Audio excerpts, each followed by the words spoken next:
India Pakistan cricket ఆట వస్తున్నదంటే చిన్నగుండదు ఆట చూసేటోళ్ళ సంబరం. అంతకు ముందు రెండు దేశాలల్లా రెండు జట్టులల్లా ఆటలాడేటి.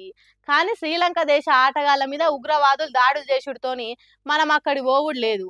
వాళ్ళొచ్చి ఇక్కడ ఆడుడు లేదు. ఏమన్నుంటే ప్రపంచ కప్పు ఛాంపియన్షిప్ ఆటలలోనే ఆడేది. ఇప్పుడు ఇంత ఆటలు కూడా ఉండేయట.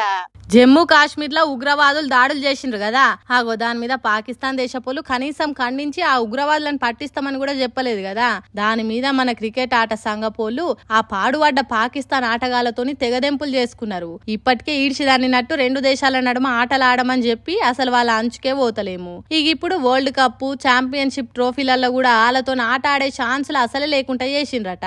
ఇంతకు ముందు ఒక్క గ్రూప్ లోనే రెండు దేశాల టీములను వేసి రెండు దేశాలు ఒకదానితోటి ఇంకోటి పోటీ పడేటట్టుండేది. అయితే ఇప్పుడు రెండు దేశాలను ఒక్క గ్రూప్ లో ఉంచొద్దని ప్రపంచ క్రికెట్ బోర్డుకు చెప్పిందట.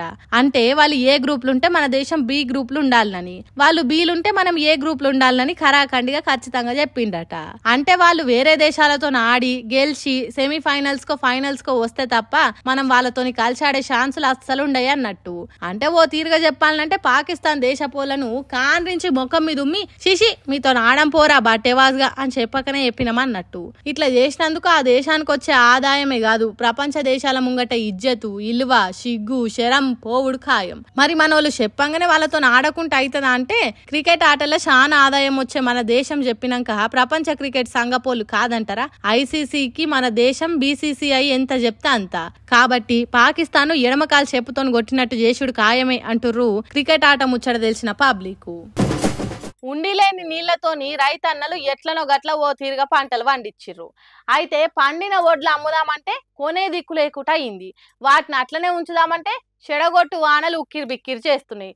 కాలం కాని కాలంలా మబ్బులు పట్టి శినుకులు రాలుతంటే రైతులకు చెమటలు పడుతున్నాయి. సర్కారు ఎప్పుడు వడ్లు కొంటదా అని ఎదురు చూస్తే సచ్చే కథ అవుతున్నదట రైతన్నలది. అగో అందుకే హరీష్ రావు వాళ్ళ దగ్గరికి చేరి వాళ్ళ కష్టాలు అరుచుకుంటున్నాడు. ఆడికి పోయిన హరీష్ రావు ఏం మాట్లాడింది అనేది మనం కూడా తెలుసుకుందాం పాని. రాష్ట్రంలో వడ్ల కొనుగోలు విషయంలో రాష్ట్ర ప్రభుత్వం తీవ్రమైన నిర్లక్ష్యం చూపుతా ఉంది.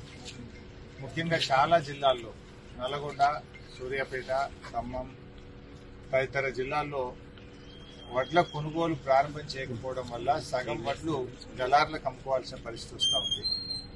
2,320 రావాల్సిన చోట 2,000 రూపాయలు 2,100కి రైతులు కళ్ళంలోనే వడ్లు అమ్ముకుంటా ఉన్నారు.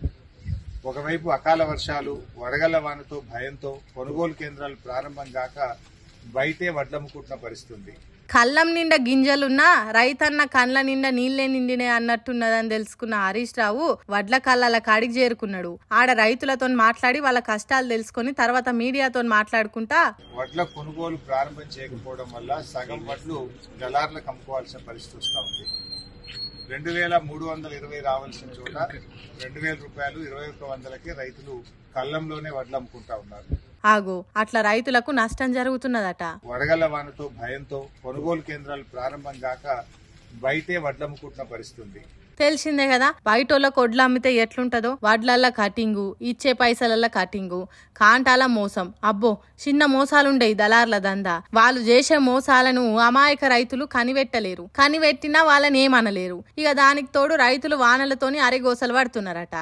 అంతేకాదు సర్కారు చేయాల్సిన పనులు చేయలేదట, ఇచ్చిన హామీలు నెరవేర్చలేదట. అంటే రైతు బంధు వేయలేదు, రుణమాఫీ వేయలేదు. పోని వడగళ్ల వాన పడితే కనీసం పోయిన ఎండాకాలంలో వడగళ్ల వాన పడ్డోళ్లకు పైసలు రాలేదు.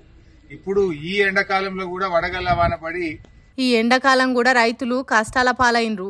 వాళ్ళకు కూడా ఎసొంటి సాయం అందలేదు. అందుకే హరీష్ రావు సర్కారు రైతులను ఆదుకోవాలని కోరిండు. ఈ నష్టపోయిన రైతులకు ఎకరానికి 20,000 రూపాయలు ఇవ్వాలని, కొనుగోళ్లు వేగవంతం చేయాలని, మంచి గన్నీ బ్యాగ్స్ పంపాలని, ఇచ్చిన మాట ప్రకారంగా గతంలో కేసీఆర్ ప్రభుత్వం ఇచ్చినట్టుగా 2 రోజుల్లోగా రైతులకు అకౌంట్లలో డబ్బులు పడే విధంగా చూడాలని ప్రభుత్వాన్ని డిమాండ్ చేస్తుంది.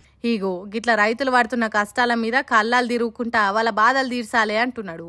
సిద్దిపేట జిల్లా నంగనూరు మండలం పాలమాకుల అనే ఊర్లకు పోయిన హరీష్ రావు సర్కార్ రైతులను ఆదుకోవాలని కోరిండు.